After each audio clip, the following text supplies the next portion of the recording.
কি হয়েছে বোন? বাসমে কি হয়েছে? ইসাক নবীর কোমর বন্ধনীটা হারিয়ে গিয়েছে। সব জায়গায় দেখেছো? সব জায়গায় দেখেছি। এটা আব্বাজানের স্মৃতিচিহ্ন ছিল। আমার খুব চিন্তা লাগছে এটা নিয়ে। কোমর বন্ধনীটা মাঝে মাঝে ইউসুফের কোমরে বাঁধতাম। গিয়ে আবারও খোঁজো, অবশ্যই খুঁজে পাবে। সব জায়গায় খুঁজেছি, এমনকি সবাইকে জিজ্ঞাসা করেছি, কিন্তু কোথাও পাচ্ছি না। আচ্ছা, কখন থেকে পাচ্ছ না? তা কি করে বলবো? ইউসুফকে যখন আমি এখানে নিয়ে এলাম তারপর থেকে কোমর বন্ধনীটা পাচ্ছি না।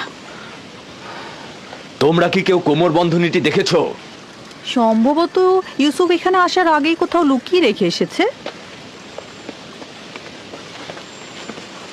এমনও তো হতে পারে ইউসুফ আগ্রহের বশবর্তী হয়ে এখানে আসার সময় ওটা নিয়ে এসেছে। তার মানে ইউসুফ চুরি করেছে? সম্ভবত ও ভাবছে আমি ওকে এটা দিয়ে দিয়েছি, এটা ওর। এসব কি বলছো? ইউসুফ এরকম কাজ করতে পারে না। কোমর বন্ধনীটি খুঁজে বের করার জন্য আমি সব জায়গায়, এমনকি সকলকে অনুসন্ধান করব। যতক্ষণ পর্যন্ত না পাবো শান্ত হব না। আপনার ওই জিনিসটা তো শুধু ইউসুফের কোমরেই থাকতো, আমরা এটার ব্যাপারে কিছুই জানি না। খুব ভালো কথা। আমি প্রথমে ইউসুফ থেকে শুরু করব, যাতে কেউ বাহানা করতে না পারে। অনুমতি দিচ্ছ? জানি না কোন চতুরতা তোমার মধ্যে খেলা করছে, তবে যাই হোক, এটা আমাকে খুব কষ্ট দিচ্ছে। চতুরতা? কোনটা চতুরতা? শুনুন সবাই, আমি আমার আব্বাজানের কোমর বন্ধনী হারিয়ে ফেলেছি এবং সেটা খুঁজে পেতে চাইছি। এটা কি চতুরতা? খুবই ভালো কথা, অযথা হইচই করো না। খোঁজো, এক এক করে সবার কাছে খোঁজো, সকল জায়গায় খোঁজো।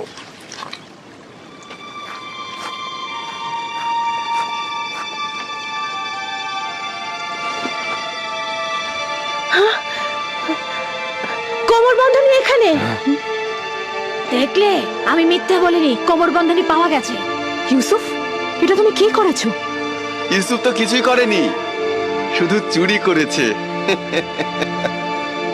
কেনানের অধিবাসী, তোমরা সকলে দেখেছো আমি আমার চুরি যাওয়া জিনিস খুঁজে পেয়েছি। খুবই ভালো, খুবই ভালো। কোমর বন্ধনী পেয়েছো, গ্রহণ করো আর চলে যাও। বিষয়টা এত সহজ নয় ভাই আমার। তুমি হয়তো কেনানের সব নিয়ম কানুন ভুলে গেছো। এখানকার সকল অধিবাসী নিশ্চয়ই জানেন কেনানের আইন ও ঐতিহ্য অনুযায়ী যদি কেউ চুরির জিনিস খুঁজে পায় তবে চোরকে 4 বছর পর্যন্ত গোলাম হিসেবে রাখতে পারে। আরে বাহ, ইউসুফ তাহলে 4 বছর গোলামি করবে। আমরা সবাই কেনানের ঐতিহ্য জানি, কিন্তু তুমি কি চাও ইউসুফের মতো একটা ছেলে গোলামি খাটবে? আমি এরকম কাজ এক মুহূর্তের জন্য করতে চাই না। কিন্তু তুমি কি এটাই চাও যে কেনানের অধিবাসী তার আইন ও ঐতিহ্য কমান্য করুক? থামো ফায়েকে, আমি এমন হাস্যকর ঐতিহ্য বিশ্বাস করি না। ইউসুফকে আমি তোমার গোলামি খাটতে পাঠাবো না। তোমাদের মতো পরিবার যদি ক্যানানের আইন ও ঐতিহ্যকে ভুল লুণ্ঠিত করে, তাহলে অন্যদের দ্বারা কি আশা করতে পারে? কিন্তু ইউসুফ তো একটা বাচ্চা ছেলে, ও কি করে গোলামি খাটতে পারে? বড় আর ছোটর মধ্যে কোনো পার্থক্য নেই। এই আইন সবার জন্য প্রযোজ্য। আমরাও এটার প্রতি সম্মান জানাবো। আমি জানি এটার মধ্যে চতুরতা লুকিয়ে আছে, কিন্তু প্রমাণ করতে পারছি না। যেহেতু তুমি ইউসুফকে ছাড়বেই না, সেহেতু বাধ্য হচ্ছি তোমার সিদ্ধান্ত মেনে নিতে। আমি চোরের কাছে চুরির মাল খুঁজে পেয়েছি এবং তাকে ছাড়বো না। খোদার বান্দা ও রসুল আমাকে ক্ষমা করবেন, আমার উপর মনক্ষুণ্ণ হবেন না।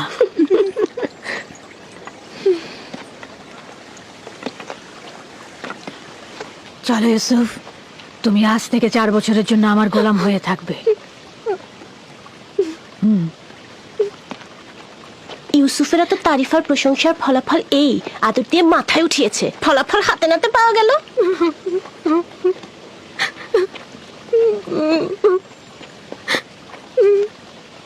বাচ্চারা কখনো দুষ্টুমি করেও এরকম করে, এটা চুরি নয়।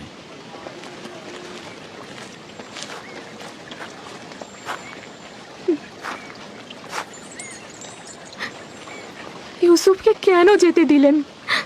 ফায়েক তো ঠিক মতো ইউসুফের দেখাশোনা করতে পারে না। ইউসুফ তো ন্যায্য তো চুরি করেছে, তাছাড়া এর বিপরীতে আমি কোনো প্রমাণও দাঁড় করাতে পারছিলাম না। চিন্তা করো না, ইউসুফ ওখানে ভালোই থাকবে।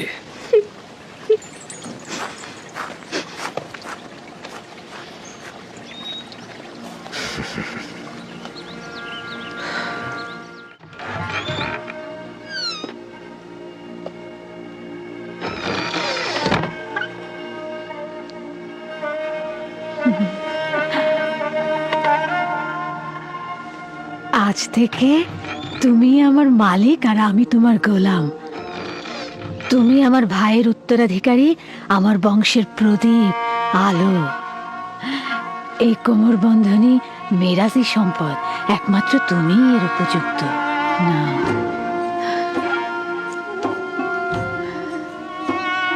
এই কোমর বন্ধনী আজ থেকে আমার।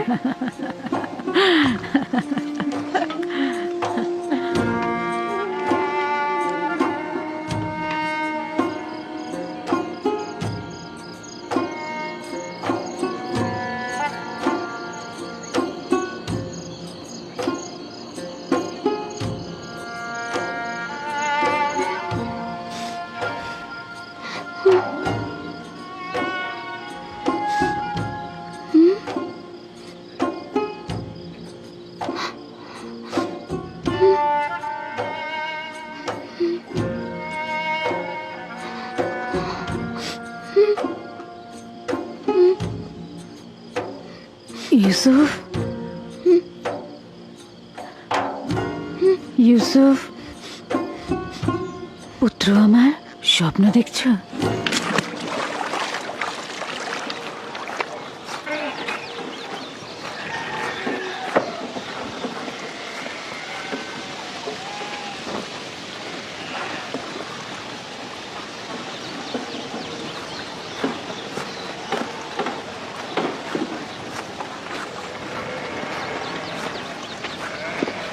সালাম আব্বাজান।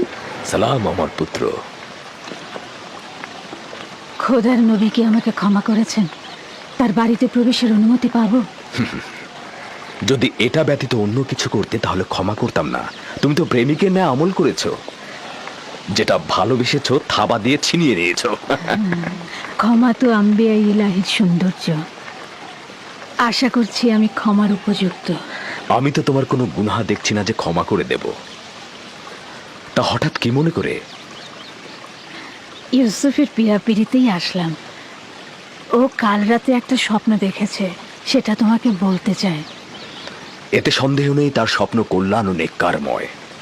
ইউসুফের স্বপ্নে কখনো অপবিত্র আত্মার স্থান হবে না। আব্বাজান, কি স্বপ্ন দেখেছো তুমি?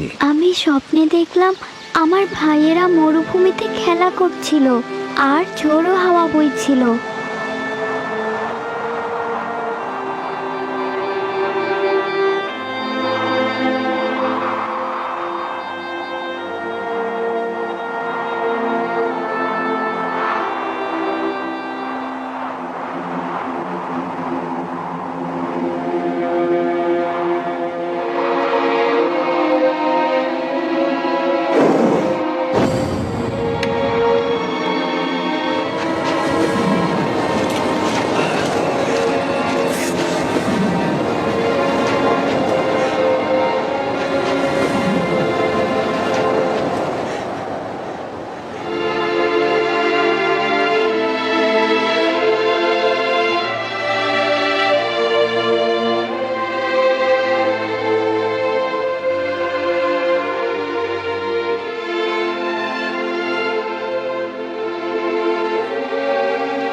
অনুমান করছি এই স্বপ্নের বিশেষ কোনো ব্যাখ্যা নেই।